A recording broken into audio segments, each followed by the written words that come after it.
السلام عليكم ورحمة الله.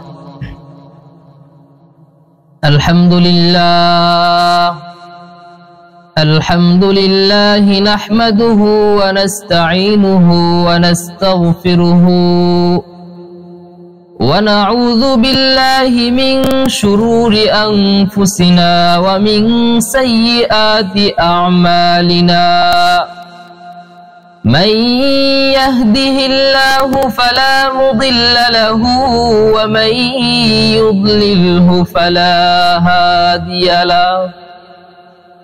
ونشهد أن لا إله إلا الله وحده لا شريك له أرسله بالحق بشيرا ونذيرا بين يدي الساعة. من يطع الله ورسوله فقد رشد ومن يعصيما فإنه لا يضر إلا نفسه ولا يضر الله شيئا. أعوذ بالله من الشيطان الرجيم. بسم الله الرحمن الرحيم. ولقد ذرأنا لجهنم كثيرا من الجن والإنس لهم قلوب لا يفقهون بها ولهم أعين لا يبصرون بها ولهم آذان لا يسمعون بها. أولئك كالأنعام بل هم أضل. أولئك هم الغافلون. وقال رسول الله صلى الله عليه وسلم: أصحابي كالنجوم فبأيهم اقتديتم اهتديتم. وقال تعالى: وما من دابة في الأرض إلا على الله رزقها ويعلم مستقرها ومستودعها كل في كتاب مبين. وقال رسول الله صلى الله عليه وسلم: من يرد الله به خيرا يفقهه في الدين. وقال تعالى في شأن حبيبه: إن الله وملائكته يصلون على النبي يا أيها الذين آمنوا صلوا عليه وسلموا تسليما.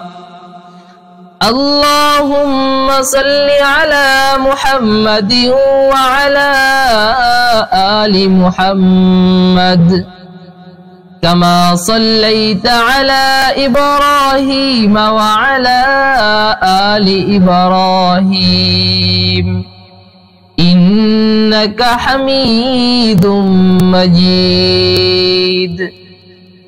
اللهم بارك على محمد وعلى آل محمد كما باركت على إبراهيم وعلى آل إبراهيم إنك حميد مجيد. سبحانك لا علم لنا إلا ما علمتنا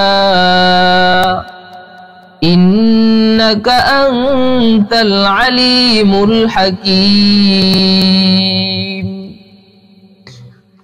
बादशाह जुर्म मारा दरगुजार, बादशाह जुर्म मारा दरगुजार, माँ गुनाहगारी में तू आमरज़गार। तूने कुकारियो माबद कर दे, तूने कुकारियो माबद कर दे, जुर्मे बे अंदाज़े बेहद कर दे। सय्यिदुल कौनैन खत्मुल मुरसलीन, आखिरा मदबूए फख्रिल अव्वलीन। अल्हम्दुलिल्लाह, अल्लाह पाकेर दरबारे लाखों कोटी शुक्रिया। আল্লাহ পাক আপনাদেরকে এবং আমাকে একটি দ্বীনি মজলিসে বসার জন্য এবং কিছু কথা বলার জন্য এবং শোনার জন্য তৌফিক দান করেছেন। এই জন্য মহান মুনিবের দরবারে শুকরিয়া আদায় করি, বলি আলহামদুলিল্লাহ। অনেক মানুষ দেখেন এই দ্বীনি মজলিসে, দ্বীনি জলসায় আসতে পারে না, বসতে পারে না। সময় থাকা সত্ত্বেও এই দ্বীনি মজলিসে বসার জন্য সৌভাগ্য সবার হয় না। এই দ্বীনি মজলিসের যে কত বড় ফজিলত, কত বড় নিয়ামত আমরা জানি না। তাই আমরা বসার সুযোগ থাকলেও আমরা দ্বীনি মজলিসে বসি না। আল্লাহ রাসূল সাল্লাল্লাহু আলাইহি সাল্লাম বলেন, এই দ্বীনি মজলিসে যদি কেউ 1 ঘন্টা বা 2 ঘন্টা যদি কেউ বসে, তাহলে আরেক ব্যক্তির সাথে তুলনা করেছেন আল্লাহ রাসূল সাল্লাল্লাহু আলাইহি সাল্লাম। এক ব্যক্তি যদি একাধারে 500 বছর নফল নামাজ আদায় করে, রাতে সারা রাত না ঘুমিয়ে যদি কেউ 5000 বছর, কোন কোন বর্ণনায় পাওয়া যায় 500 বছর যদি একাধারে নফল নামাজ পড়ে, আর যদি কেউ মাত্র 2 ঘন্টা বা 3 ঘন্টা যদি এই দ্বীনি মজলিসে বসে, ওই যে ব্যক্তি একাধারে 500 বছর বা 5000 বছর যে নামাজ পড়ছে, ওই তার 5000 বছর বা 500 বছর নফল নামাজের দ্বারা যতটুকু নেকি অর্জন করতে পেরেছে, সে এই দ্বীনি মজলিসে বসছে যে 2 ঘন্টা বা 3 ঘন্টা, তার থেকেও বেশি নেকি ওই ব্যক্তির আমলনামায় আল্লাহ তাআলা দিয়ে দেন। বলেন সুবহানাল্লাহ। এই সুবহানাল্লাহ, এই সুবহানাল্লাহ যে কত নিয়ামত। আমরা দ্বীনি মজলিসে আসার সুযোগ করতে পেরেছি, আসছি, কিন্তু আমরা দ্বীনি মজলিস থেকে কি নিয়ে যাব? যদি আমরা না জানি, কিছু না নিয়ে যেতে পারি, এই 2 ঘন্টা বসার তো কোনো ফায়দা নেই। এই যে এখানে আইসা যে আমরা সুবহানাল্লাহ, আলহামদুলিল্লাহ বা আল্লাহু আকবার বললাম, এই বলার দ্বারা কত নেকি হবে, কত সওয়াব হবে, আপনারা আমরা যদি জানতাম, তাহলে আমরা সব সময় সুবহানাল্লাহ, আলহামদুলিল্লাহ, আল্লাহু আকবারের জিকির করতে থাকতাম। আমরা জানি না বিধায় আমরা সুবহানাল্লাহ, আলহামদুলিল্লাহ বা আল্লাহু আকবার এই সবের আমল করি না। যারা জীবনে বড় কিছু হয়েছে, যারা অনেক বড় বড় আল্লাহর ওলি হয়েছে, যেমন আমরা আশরাফ আলী থানবীর জীবনী যদি দেখি, তারপর ইমাম গাজ্জালীর রহমাতুল্লাহ আলাইহির জীবনী যদি দেখি, তাহলে তাদের জীবনে এমন কোন মুহূর্ত নাই যে তারা সুবহানাল্লাহ, আলহামদুলিল্লাহ, আল্লাহু আকবার বলেন নাই। তারা সব সময় হাঁটতে, চলতে, খাইতে, বসতে, চলতে, যেখানে যেতেন সব সময় মুখে তাদের কি থাকতো? সুবহানাল্লাহ, আলহামদুলিল্লাহ, আল্লাহু আকবারের জিকির থাকতো। আপনারা যদি আমার সাথে কথা না বলেন, তাহলে তো আমি একা একা কথা বলতে পারবো না। যদিও মানুষ কম, কিন্তু কথা বলতে হবে, আমাকে তো উৎসাহ দেওয়া লাগবে, নাহলে আমি একা একা কি কথা বলবো? একা বললে তো হবে না। যারা দোকানপাটে আছেন, ঘোরাফেরা করতেছেন এদিকে সেদিকে, এই তাড়াতাড়ি দ্বীনি মজলিসে তারা বসার জন্য চলে আসেন। আমরা দ্বীনি মজলিস থেকে কিছু শিখবো দুনিয়ার জন্য। যে কথা বলতেছিলাম, এই সুবহানাল্লাহ, আলহামদুলিল্লাহ, আল্লাহু আকবার এর এত নেকি, এত ফজিলত। আল্লাহ রাসূল সাল্লাল্লাহু আলাইহি ওয়াসাল্লাম বলেন, যদি কেউ সুবহানাল্লাহ বা আলহামদুলিল্লাহ, আল্লাহু আকবার যদি একবার কেউ বলে, জান্নাতে তার জন্য একটা গাছ লাগানো হয়। ওই গাছটা কত বড়?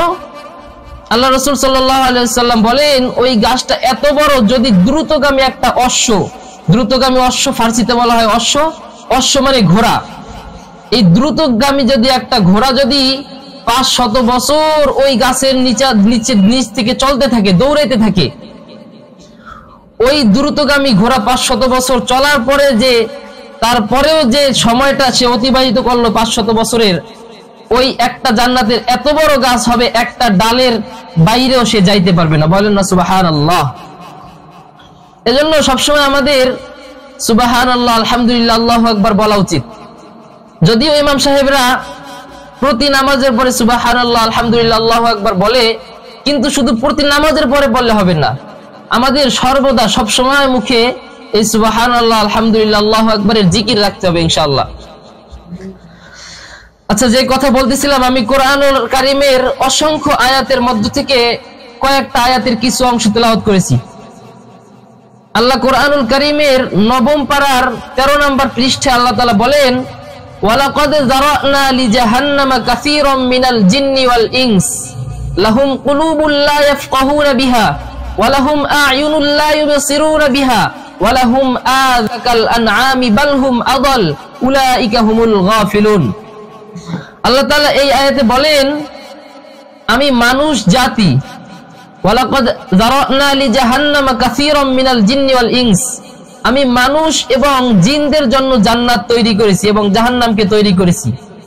আল্লাহ বলেন, ওয়ালাকাদ যারানা লিজাহান্নামা কাসীরাম মিনাল জিন্নি ওয়াল ইনস, আমি শুধু মানুষ এবং জিনদের জন্যই শুধু জান্নাত এবং জাহান্নামকে তৈরি করেছি। অন্য আমরা জানি 18,000 মাখলুকাতের কথা বলা হয়েছে, কিন্তু এটা কোনো জায়গায় প্রমাণিত নাই যে শুধু 18,000ই আছে। উলামায়ে কিরামদের মতে কোথাও কোথাও আছে 18,000 হতে পারে, আবার কোথাও কোথাও আছে 18,000-এর কম হতে পারে। এজন্য এটার গণনা সঠিক কেউ জানে না। যেরকম কোরআনুল কারীমের আয়াত সম্পর্কে আমাদের ধারণা আছে যে 6,500 আয়াত বা 6,666 আয়াত, এটা কিন্তু পুরা আমাদের ধারণার বাইরে। যে আমরা জানি 6,500 আয়াত আছে বা 6,666 আয়াত, এটা কিন্তু না। উলামায়ে কিরামের মতে আয়াত 6,500ও না এবং 6,666টাও না। কোন কোন উলামায়ে কিরামের মতে আয়াত এইখানে শেষ না হয়ে অন্য জায়গায় শেষ হয়েছে, আবার অন্যান্য উলামায়ে কিরামের মতে আয়াত এইখানে শেষ না হয়ে অন্য জায়গায় শেষ হয়েছে। এজন্য কোরআনুল কারীমে 6,666 আয়াতের কথা বলা হয় নাই, প্রায় 6,500-এর কথা বলা হয়েছে। এরকম মাখলুকাতের মধ্যেও 18,000-এর কথা ঠিক না। কোন কোন জায়গায় পাওয়া যায় 18,000ও হতে পারে, তার কম বেশি হতে পারে। এজন্য এই দুইটা ক্ষেত্রে আর কি আমরা সঠিক জানি না। আপনারা কথা বলেন না। যে বলতেছিলাম, আল্লাহ তাআলা কাদের জন্য জান্নাত এবং জাহান্নামকে সৃষ্টি করেছেন। ওয়ালাকাদ যারানা লিজাহান্নামা কাসীরাম মিনাল জিন্নি ওয়াল ইনস, আল্লাহ তাআলা কাসীর শব্দ ব্যবহার করেছেন, বেশি, বেশিরভাগ মানুষ এবং জিনদের জন্য আল্লাহ তাআলা জাহান্নামকে সৃষ্টি করেছেন। বেশিরভাগ মানুষদের জন্য কি সৃষ্টি করেছেন? জাহান্নামকে সৃষ্টি করেছেন। এই বেশিরভাগ মানুষ কারা আমাদের জানার দরকার আছে না নাই? আমরা কি ওই বেশিরভাগ মানুষের দলে নাকি না দলে? আমরা এটা দেখতে চাই না না চাই? আচ্ছা, আমরা শুনি। আল্লাহ তাআলা বলেন, লাহুম কুলুবুল লা ইয়াফকাহুনা বিহা, আমি তোমাদেরকে কলব দিয়েছি। লাহুম কুলুবুল লা ইয়াফকাহুনা বিহা, মানুষদেরকে এবং জিনদেরকে বলেন আমি তোমাদেরকে কলব দিয়েছি। লাহুম কুলুবুল লা ইয়াফকাহুনা বিহা, তোমরা ওই কলব দিয়ে কি করো এটা আমি দেখতে চাই। আমরা কি এই কলব দিয়ে সবসময় ভালো কাজ করি? আমরা কলব দিয়ে যত অন্যায় যা কিছু আছে আমরা কলব থেকেই করি। খারাপ কথাবার্তা বলা সবকিছু আমরা কলব থেকেই ভাবি, সবকিছু আমাদের কলবে। যদি একটা কোনো গুনাহ করতে যাই, সর্বপ্রথম আমাদের কলব দরকার। আমরা কলব থেকে ভাবি প্রথমে কি গুনাহ করব, কেমনে করব। আমরা কোনো একটা কাজ করতে গেলে ভাবি প্রথমে কি করব, কেমনে করব গুনাহ। যেরকম ভালো কাজ করতে গেলে আমরা এখন যদি নামাজ পড়তে চাই, তারপর কলব দিয়ে ভাবি আমরা এখন নামাজ পড়বো, বা আমরা এখন কোনো রোজা রাখবো, বা কোনো ভালো কাজ করব। এরকম খারাপ কাজের বেলাও একই অবস্থা। আমরা এখন ভাবি কলব দিয়ে আমরা এই কাজটা করব। আমরা এখন রাস্তায় ওই মেয়ের পিছনে যাব, আমরা যদি কলব না থাকতো আমরা কিন্তু এটা ভাবতে পারতাম না। আমরা এখন কলব দিয়ে ভাবতেছি, তারপরে আমরা ওই মেয়ের পিছনে যাইতেছি। এজন্য আল্লাহ তাআলা বলেন, লাহুম কুলুবুল লা ইয়াফকাহুনা বিহা, যাদেরকে কলব দিয়েছি ওই কলব দিয়ে যারা খারাপ কাজ করে, ভালো কাজ না করে, ওই কলব যাদের আছে, সবারই তো কলব আছে, এরা জাহান্নামে যাবে। কারা? যাদের কলব আছে, তারা কলব দিয়ে যারা খারাপ কাজ করতেছে, অশ্লীল কাজ করতেছে, অশ্লীল কোন ভিডিও দেখতেছে, খারাপ ভিডিও। এখন বর্তমান টাচ মোবাইলের জামানা, আমরা সবাই টাচ মোবাইল চালাই, বেশিরভাগ মানুষ টাচ মোবাইল, এছাড়া বাঁচতে পারি না আমরা। এই টাচ মোবাইলের ভিতরে যে কত খারাপ কিছু আছে, এরা যারা চালায় তারাই বুঝতে পারবে। আমরা এখন বুঝতে পারবো না, এখন আমাদের বোঝার সেই বয়সটা হয় না, আমরা সবাই ছোট। সামনে আমরা যে সময় বুঝবো, ওই সময় বুঝলে কোনো কাজ হবে না। এই জন্য বিশেষ করে মাদ্রাসার ছাত্রদেরকে আমি বলবো, কেউ টাচ মোবাইল চালাবো না আমরা। আমার ওস্তাদ মাওলানা আব্দুল আউয়াল সাহেব আমাকে বলছিল, তুমি কখনো মাওলানা শেষ হওয়ার আগ পর্যন্ত কখনো মোবাইল চালাবা না, টাচ মোবাইল। হুজুরের ওই কথার পর থেকে আমি চিন্তা ভাবনা করলাম, নিয়ত করলাম, এবার বাড়িতে গিয়েই আমি আর কখনো টাচ মোবাইল হাতে নেব না ইনশাআল্লাহ। যতদিন আমি মাওলানা শেষ না করব, অতদিনের ভিতরে আমি টাচ মোবাইল হাতে নেব না ইনশাআল্লাহ। এরকম আমার মতো তোমরা সবাই এরকম পাক্কা নিয়ত করো। সবাই যদি আমরা এরকম পাক্কা নিয়ত করতে পারি, টাচ মোবাইল চালাবো না, যতদিন আমরা বুঝমান না হব, যতদিন আমরা না বুঝবো, অতদিনের মধ্যে আমরা কখনো টাচ মোবাইল চালাবো না। আচ্ছা, যে কথা বলতেছিলাম, যাদেরকে বলা হয়েছে লাহুম কুলুবুল লা ইয়াফকাহুনা বিহা, যারা কলব দেওয়ার পরে ওই কলব থেকে তারা অশ্লীল সব কাজকর্ম করে। 2 নম্বরে আল্লাহ তাআলা বলেন ওয়ালাহুম কুলুবুল লা ইয়াফকাহুনা বিহা ওয়ালাহুম আ'য়ুনুল লা ইউবসিরুনা বিহা। আল্লাহ তাআলা আমাদের সবাইরে কান দিয়েছে না? আ'য়ুনুল লা ইউবসিরুনা বিহা, আল্লাহ তাআলা আমাদেরকে কান দেওয়া সত্ত্বেও আমরা এই কান দিয়ে ভালো কিছু শুনি না। আমরা কোরআন তেলাওয়াত শুনলে শুনতে পারি, কিন্তু আমরা কোরআন তেলাওয়াত শুনি না। আমরা নাটক দেখি, নাটক শুনি, আমরা ছবি দেখি, ছবি শুনি, গান শুনি, এরকম অশ্লীল যত জিনিস আছে আমরা এই সব কিছু শুনি, কিন্তু আমরা কোরআনুল কারীম শুনলে শুনতে পারি। আল্লাহ তাআলা বলেন ওয়ালাহুম আ'য়ুনুল লা ইউবসিরুনা বিহা, আমি তোমাদেরকে কান দিয়েছি, দেখি তোমরা কান দিয়ে কি করো। ভালো কাজ করলে তোমরা জান্নাতি, আর খারাপ কাজ করলে তোমরা জাহান্নামী। এজন্য আমাদের সবার উচিত কান দিয়ে সর্বদা আমরা ভালো জিনিস শোনার, ভালো কিছু বোঝার, শোনার। ওয়ালাহুম আ'য়ুনুল লা ইউবসিরুনা বিহা, এরপরে আল্লাহ তাআলা বলেন ওয়ালাহুম আযানুল লা ইয়াসমাউনা বিহা, আমি তোমাদেরকে চক্ষু দান করেছি। এই চক্ষু দিয়ে তোমরা কি দেখো? তোমরা কোরআন দেখো, হাদিস দেখো, আল্লাহর যত বিধি বিধান আছে ওইগুলা দেখো, রাসূল সাল্লাল্লাহু আলাইহি ওয়াসাল্লামের যত সুন্নাত আছেন এইগুলা দেখো, নাকি তোমরা অন্য কিছু দেখো? এইটা আমি দেখার জন্য তোমাদের চোখ দিয়েছি। তোমরা দেখে দেখে কোরআন পড়বা, এই জন্য আমি তোমাদেরকে চোখ দিয়েছি। তোমরা দেখে দেখে হাদিস শরীফ পড়বা, তোমরা রাসূলের সুন্নাতগুলি ফলো করবা, এই জন্য তোমাদেরকে আমি চোখ দিয়েছি। কিন্তু আমরা কি করি? চোখ দিয়ে কি আমরা চোখের যেটা করা দরকার এটা করি, নাকি আমরা ওই যে সিনেমা নিয়ে ব্যস্ত থাকি? আমরা সর্বদা কিন্তু খারাপ জিনিস, অশ্লীল জিনিস দেখে বেড়াই। আমরা বেশিরভাগই আমরা খারাপ জিনিস দেখি। মোবাইলে, ফেসবুক বা ইউটিউবে দেখতে হলে বেশিরভাগই ওয়াজ, গজল এইসব আসে কম। কিন্তু বর্তমানের যে জামানা, ফিতনা ফাসাদের জামানায় সব থেকে বেশি হলো এই গানের যুগ। মানে ইউটিউব বা ফেসবুকে ঢুকলেই আপনারা গান বা অন্য অশ্লীল খারাপ জিনিস দেখতে পারেন। কিন্তু এই যে তেলাওয়াত, কোরআনুল কারীমের তেলাওয়াত বা হাদিস শরীফের যত কিছু আছে এইগুলা কিন্তু একেবারে কম আসে ইউটিউবে বা ফেসবুকে। খারাপ খারাপ সব ভিডিও আছে।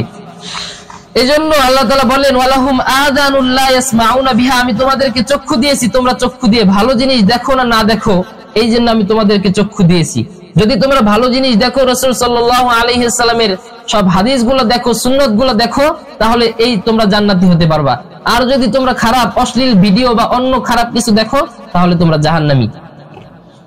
এরপরে বলেন উলাইকা কাল আনআমি বাল হুম আদল, এই সব কিছু দেওয়ার পরেও উলাইকা কাল আনআম, এরা যদি খারাপ কিছু চোখ দিয়ে ভালো কিছু না দেখে, কলব দিয়ে ভালো কিছু না বোঝে, কান দিয়ে যদি ভালো কিছু শ্রবণ না করে, কাদের জন্য আল্লাহ তাআলা জাহান্নাম তৈরি করেছেন?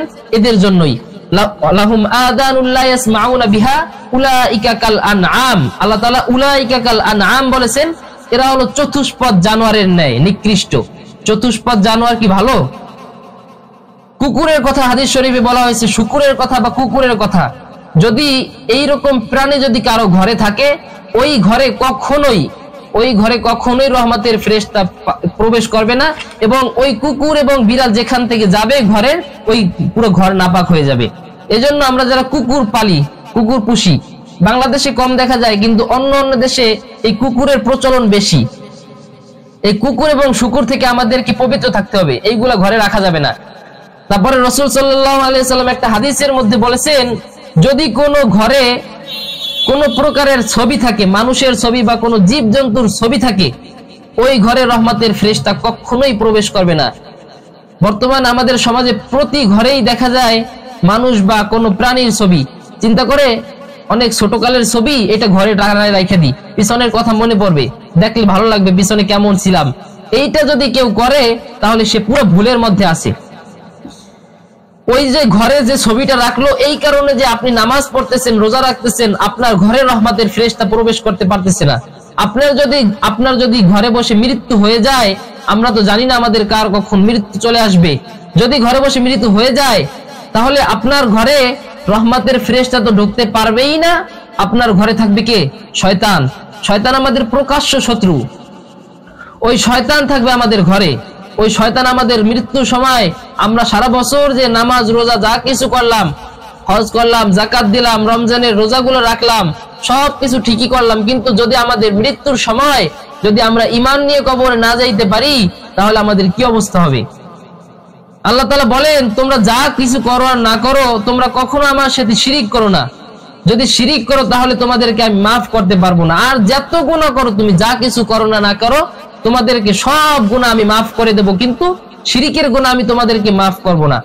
যদি আপনি মৃত্যুর সময় কবরে ঈমান নিয়ে যাইতে চান, আজকে থেকে আপনি তওবা করেন যে ঘরের যে ছবি আছে, আপনি মনে করতে পারেন আমার ঘরে ছোট ছবি আছে, পাসপোর্ট সাইজের ছবি, ওই ছবি কিন্তু ছোট ছবি না। একটা 10 হাত মূর্তি থাকলেও যেই কথা, আর আপনার ঘরে একটা ছবি থাকলে একই কথা। এজন্য আমরা সবাই আজকে চিন্তা করি বা আমরা সবাই নিয়ত করি, খাস ভাবে দিলের অন্তরের অন্তঃস্থল থেকে আমরা নিয়ত করি, আমাদের ঘরে যাদের ঘরে যেই ছবি থাকুক বা না থাকুক, না থাকলে তো ভালো কথা, যদি যাদের ঘরে কোনো ছবি থাকে ওই ছবি আমরা আজকেই যে খুলে ফেলবো ইনশাআল্লাহ। আর মোবাইলের সামনে একদম মোবাইলের ওয়ালপেপারে আমরা দিয়ে রাখি নিজের ছবি, বা অন্য সুন্দর সুন্দর মেয়েদের ছবি দিয়ে রাখি, বা স্ত্রীর ছবি দিয়ে রাখি, এইসব একেবারেই ঠিক না। আপনি যে সময় মোবাইলটা খুললেন, আপনি মনে করেন আপনার বাসায় বসে আপনি মোবাইলটা খুললেন, খোলার সাথে সাথে আপনার ওই যে ছবিটা যে সামনে চলে আসলো, ওই সময় সাথে সাথে রহমতের ফেরেশতা চলে গেল আপনার ঘর থেকে। ওই সময় যদি আল্লাহ না করুক যদি আপনার মৃত্যু হয়, তাহলে রহমতের ফেরেশতা আপনার সাথে নাই, শয়তান আপনার সাথে ওই সময় কাছে চলে আসছে। আপনি ওই সময় রহমতের ফেরেশতা না থাকার কারণে শয়তান আপনাকে বিভিন্ন ওয়াসওয়াসা দেবে। মানুষের মৃত্যুর সময় শয়তান বিশেষ করে ওয়াসওয়াসা বেশি দেয়। ওই সময় যদি আপনি ঈমান নিয়ে কবরে না যাইতে পারেন, আপনি সারা বছর সারা জীবন যত নামাজ রোজা যা কিছু করলেন সবকিছু কিন্তু বৃথা হয়ে গেল, যদি ঈমান নিয়ে কবরে না যাইতে পারেন। এজন্য আমরা সর্বদা ঘরে বসে, ঘরে বা বাহিরে, ঘরে বসে বিশেষ করে যদি মোবাইলে ওইটা খুলি আমরা, তাহলে কিন্তু আমাদের ফেরেশতা চলে যাচ্ছে। আর যদি আমরা মসজিদে বসে যদি ওই মোবাইলটা যদি আমরা খুলি, যদি ওই ছবিটা দেখা যায়, তাহলে শুধু আপনার না, পুরা মসজিদের যে মানুষগুলো ছিল ওই তারা সবাই তো এরকম আপনার কারণে রহমতের ফেরেশতা চলে গেল মসজিদ থেকে, আপনি কিন্তু গুনাহগার হবেন। আপনি কি জবাব দেবেন কিয়ামতের দিন? আপনি কিয়ামতের দিন যে আল্লাহর কাছে যাবেন, যাওয়ার পরে আল্লাহ তাআলা কবে কি রে তুমি, আপনি ভাবতেও পারবেন না যে আপনি কি গুনাহ করছেন। আল্লাহ বলবে, তুমি মসজিদে বসে যে ওই মোবাইলটা চালু করছিলা, ওই সময় যে রহমতের ফেরেশতা চলে গিয়েছিল, ওই সময় যদি তুমি এটা চালু না করতা, তাহলে ওই যে মানুষ সবাই যে আমল করতেছিল, ওই আমল যদি সবাই ঠিকঠাক মতো করতে পারতো, রহমতের ফেরেশতা চলে যাওয়ার কারণে মসজিদে যে শয়তান প্রবেশ করছে, সবার মনে যে ওয়াসওয়াসা দিয়েছে, যার যার মনে তারা যে গুনাহটা করছে, মসজিদে বসে কথা বলছে, এই করছে সেই করছে, সব গুনার ভাগ কিন্তু আপনারই নিতে হবে। কিয়ামতের দিন আপনি যতই আমল করার আল্লাহর কাছে দেখান, সব আমল কিন্তু আরেকজনকে ভাগ করে দিতে হবে। এজন্য বলবো, কখনো ছবি ঘরে বা মসজিদে কখনো কোথাও রাখবেন না ইনশাআল্লাহ। যে কথা বলতেছিলাম, উলাইকা কাল আনআমি বাল হুম আদল, আল্লাহ তাআলা যাদেরকে এই তিনটা জিনিস দিয়েছে, চোখ দিয়েছেন, অন্তর দিয়েছেন এবং কলব দিয়েছেন, এই কলব দিয়ে যারা ভালো কিছু না বুঝে, চোখ দিয়ে ভালো কিছু না দেখে, কান দিয়ে ভালো কিছু শ্রবণ না করে, এদেরকে বলেছেন উলাইকা কাল আনআমি বাল, বলেন বালহুম আদল, উলা বালহুম আদল, মানে বরং এরা শুধু চতুষ্পদ জানোয়ারের মতো না, এরা চতুষ্পদ জানোয়ারের থেকেও নিকৃষ্ট। আল্লাহ তাআলা মানুষকে সর্বশ্রেষ্ঠ জাতি, সর্বশ্রেষ্ঠ উত্তম মানুষ বলেছেন, কিন্তু আল্লাহ তাআলা এইখানে বলেছেন মানুষ সব থেকে খারাপ, চতুষ্পদ জানোয়ারের থেকেও মানুষ খারাপ, আবার মানুষ সব থেকে ভালো, সব থেকে উত্তম আল্লাহ তাআলা মানুষকেই বলেছেন, এবং সব থেকে খারাপও আল্লাহ তাআলা মানুষকেই বলেছেন। যদি আপনি এই তিনটা জিনিসের আমল করতে পারেন, যদি আপনি অন্তর দিয়ে সর্বদা ভালো কিছু বোঝেন, চোখ দিয়ে যদি সর্বদা ভালো কিছু দেখেন, চোখের গুনাহ কিন্তু আছে আমাদের, জেনাল আইনের নজর, চোখের গুনাহ হলো দেখা। আপনি যে চোখ থেকে দেখতেছেন, খারাপ অশ্লীল ভিডিও দেখতেছেন বা বেগানা নারীদেরকে দেখতেছেন, আপনার চোখের গুনাহ কিন্তু জেনা হচ্ছে। শুধু জেনা যে অন্য মানুষের সাথে খারাপ কিছু করলে শুধু ওইটাই জেনা কিন্তু না, চোখেরও কিন্তু আলাদা ধরনের জেনা আছে, হাতেরও জেনা আছে, পায়ের জেনা আছে, সব অঙ্গ প্রত্যঙ্গে জেনা আছে। এই জন্য আল্লাহ তাআলা আমাদের সবাইকে সব প্রকারের জেনা থেকে বাঁচার তৌফিক দান করুক, বলেন আমিন। যে কথা বলতেছিলাম, উলাইকা কাল আনআমি বালহুম আদল, বরং মানুষ চতুষ্পদ জানোয়ারের থেকেও নিকৃষ্ট আল্লাহ তাআলা আমাদেরকে বলেছেন। এই জন্য যা কিছু বললাম এই তিনটা বিষয়ে, বেশি কথা বলবো না, এই তিনটা বিষয়ে আল্লাহ তাআলা আপনাদেরকে এবং আমাকে পুঙ্খানুপুঙ্খানুভাবে আমল করার তৌফিক দান করুক। ওমা আলাইনা ইল্লাল বালাগ ওয়া আখিরু দাওয়ানা আলহামদুলিল্লাহি রাব্বিল আলামিন। আসসালামু আলাইকুম ওয়া রাহমাতুল্লাহ।